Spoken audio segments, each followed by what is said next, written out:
Good morning. First of all, I would like to say thank you for this opportunity to allow me to speak in chapel. I would like to begin with a story. A few years ago, there was a quarterback by the name of Peyton Manning who suffered a neck injury that required multiple surgeries. He even wound up sitting out for an entire season. During that time, he was told to retire, quit, give up, because he wouldn't be the quarterback that he once was. It would be too risky for him to come back. That his throwing motion, his arm strength wouldn't be as good as it ever was before. And that his best days were behind him, and it was a good time just to call it quits. And on top of that, he got released by the team that he played his whole entire career for, and he even won them a Super Bowl. But 2 years ago, he signed with the Denver Broncos, and this past season, he had the most passing yards and the most passing touchdowns in the season. He won the MVP, and he even had a chance to win the Super Bowl. And if he wins the Super Bowl, it'll probably go down as one of the best seasons that a quarterback could have in NFL history. But as much as this story makes me go, wow, it is nothing compared to the stories that we read about Jesus in the Bible. The first story that I want to look at is, we all know these stories, but the story of the demon-possessed man. This man was naked. He lived in the graveyard. He had cuts and bruises all over him. People didn't even bother getting near him. They tried to chain him up and keep him in chains, but he broke those chains. And so when Jesus got on the boat into the graveyard, he saw the man. He got near the man, and he drove those demons out of the man and let that man have his life back. Doesn't that story right there just make you say, wow?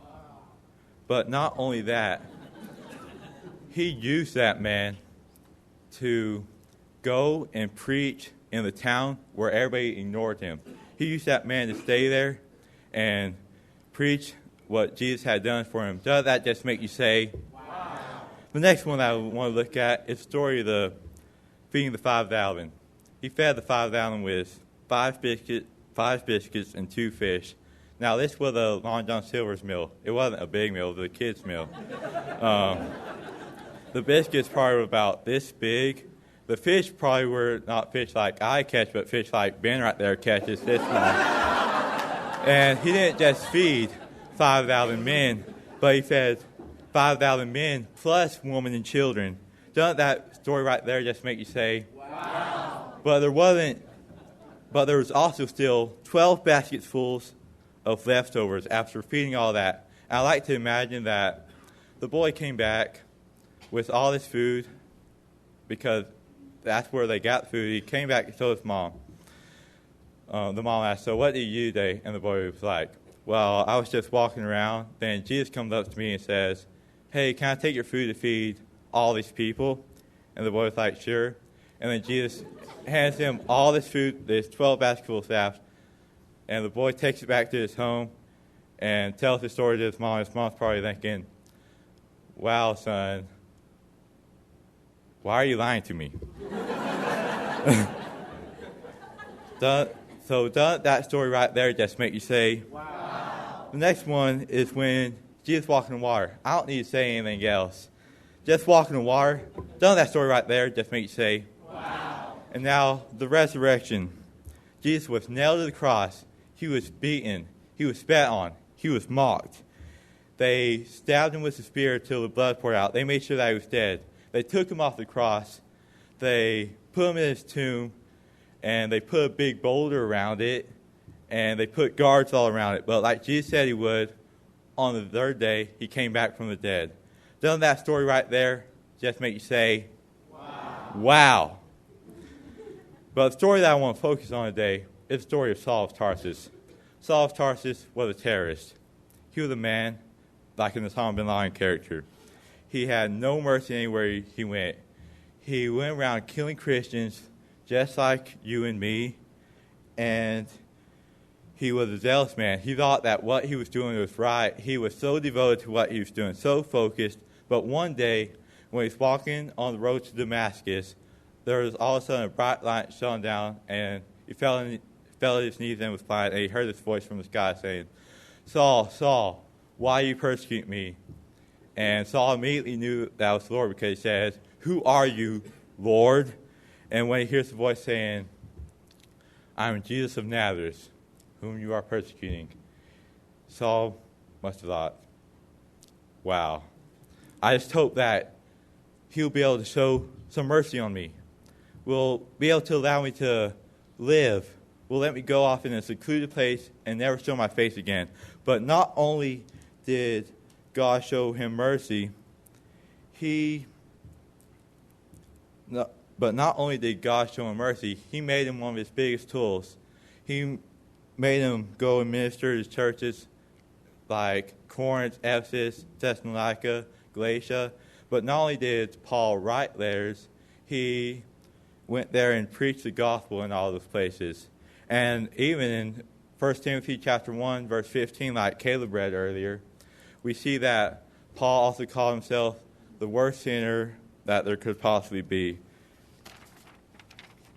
Doesn't that story right there just make you say, wow? There's also stories that happen here that make me just think, wow. I like my parents, they both came through the AIM program. My dad didn't really know, and my mom didn't, they both didn't really know about what AIM was. But my mom actually first heard about AIM. She was engaged at the time. She heard about it at a conference. And when she heard about it, she took off her ring, handed it to her ex, and said, I want to do this. It took a huge leap of faith. So when I heard that story, I just said, doesn't that make you just think, wow. And not only did they go through AIM, they came back, were AIM assistants. They went to Perm, Russia, and became missionaries there. They even had a few AIM teams come to them and work with them. And then they moved to Mexico a few years ago and lived there for 5 years working with an orphanage, which is something crazy to think about because my dad used to say that he would never, ever want to live in Mexico. So doesn't that story right there just make you say, wow. And also, when I look at myself, when I was little, I didn't really enjoy going to church. I didn't really enjoy listening to what the preacher was saying. I would much rather been at home watching a ball game or on my computer. I got dragged to church because of my parents, and I didn't really want to be a preacher. I knew more about the NBA. I could tell you everything about the NBA, but I couldn't tell you about stuff in the Bible. I spent more time watching ball games than in God's Word. I wanted to do something sports-related when I grew up and not be a preacher or a missionary. But when I moved to Mexico, my heart and my mind was open to God's works, God's kingdom, what he does around us. And it pushed me to come to AIM, where I've been able to grow so much in my faith, my relationships, and my Bible knowledge. And now I not only want to be a missionary, I want to go around preaching the gospel anywhere that I go. Doesn't that story right there just make you say, there's also stories of some of my classmates that I would like to share.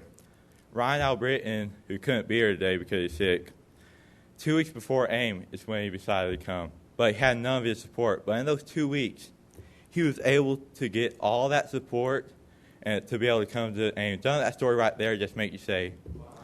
And also, two of my teammates, Caleb Gossett and Matthew Bridges. Caleb Gossett parents actually worked with AIM when my parents worked with AIM. And Matthew Bridges' parents went through AIM when my mom went through AIM. And now, all of a sudden, us three are on a team together heading to Honduras when we could have been in a different AIM class or in college or doing something different. Somehow, we're all put together here, and we're all second generation AIMers, and we're all here on the same team. And so when I thought that, I was like, doesn't this story right here just make you go, wow.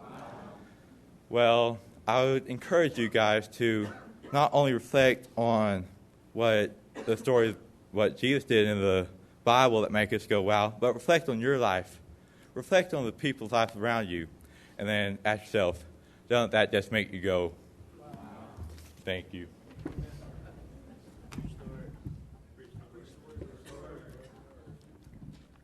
Good morning. I am the legendary fisherman, Ben Buchanan. Rex, great job, bud. Seeing Rex grow has been a huge encouragement to me. But I remember when I first met Rex, it was when I showed up to SIBI for the first time, when I came to AIM. And when I came to AIM, a lot of things were made clear to me. One of the most important things, though, is that I am woefully inadequate in my knowledge of God and my knowledge of His Word. You know, I asked Alex the other day, what do I talk about in chapel? What do I tell these, faculty, these amazing aimers, the students of SIBI, what do I talk about? See, I don't have any secret knowledge to share with you. I don't have all the scriptures memorized. But Alex told me something. He said, we've heard it all before, but we love to hear it again. And so today, I'm going to tell you one of the most important lessons that I'm learning right now.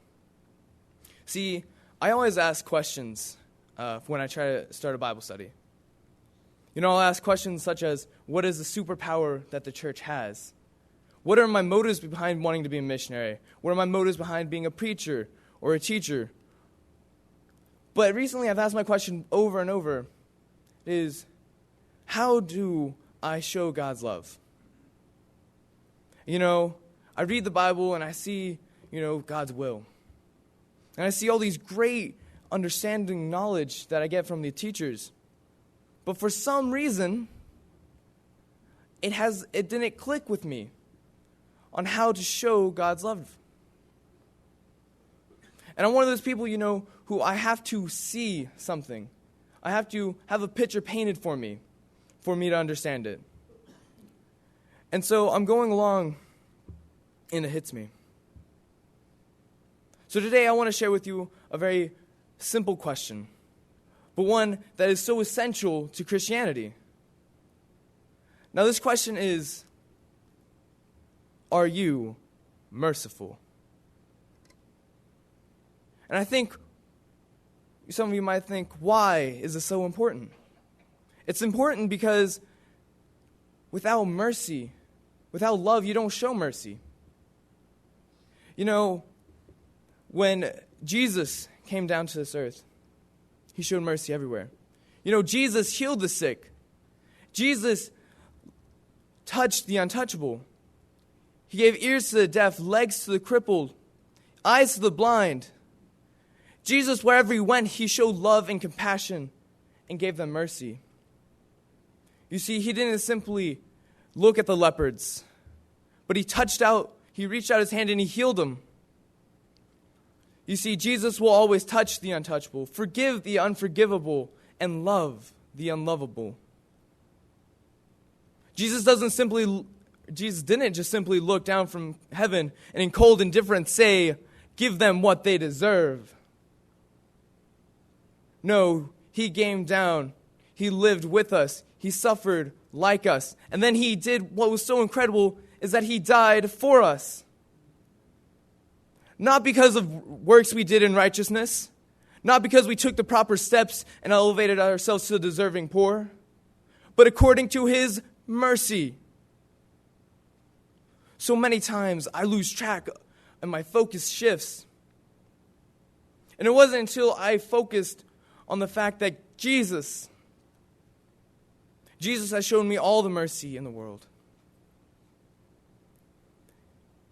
The amount of mercy in my life is not dependent on how much knowledge I gain, by how much theology I know, how many verses I've memorized, but it's shown in how much good I do to those who need it, how much mercy I show to others.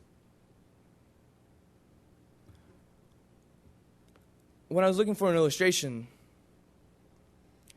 I asked my dad, and I was like, Dad, I need a great illustration. And usually my dad, he's a preacher in northern Kentucky, and he'll always have some zinger. But he didn't.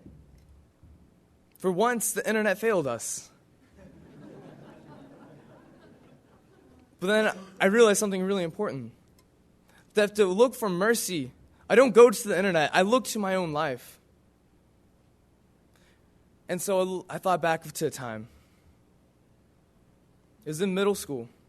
I moved from Hooker, Oklahoma, from one of the most loving church families I had ever known, to this day, if I have a need, they will give it freely and without thought, to a church of 300 in Borger, Texas.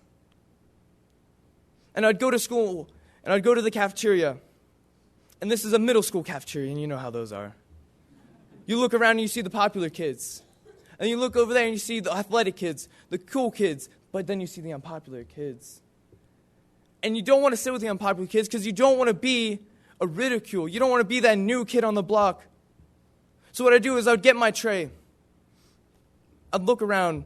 I would see nowhere to sit.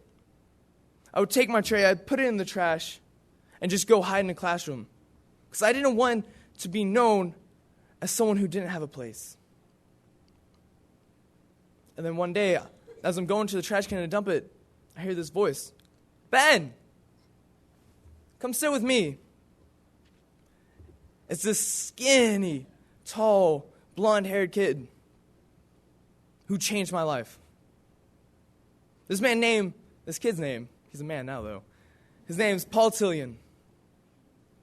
I don't think he ever realized what he did for me on that day. See, Paul is someone who without thought will show mercy. Paul has shown so many people. He's shown people in this room. I know Katie Reynolds for sure. When Katie Reynolds was having a tough time, Paul came and was there. But you see, there's something weird about Paul. See, he grew up in the church.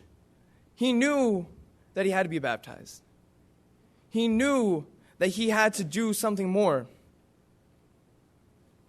But he never did. I moved away. And every time I go to Borger, I always stay with Paul. And this summer, when I left my family to raise support, and I was staying in Borger, I stayed with his family. And they were so generous to me. And my dad phoned me and he's like, Ben, what are you going to show, what good thing are you going to do for these people who've shown you such good and so much benevolence? And I told my dad, on Wednesday night, or before God willing, Paul will be baptized. And through awkward conversations, through forcing an issue, through not giving up and praying, constant prayer on my part, on his family part, and on his part, Paul realized the mercy that he needed. He realized that there was something greater out there. And so on that Wednesday night, I got to see my best friend, who showed me so much mercy in my life, take on the Lord in baptism. You see, he finally received all the mercy he was promised.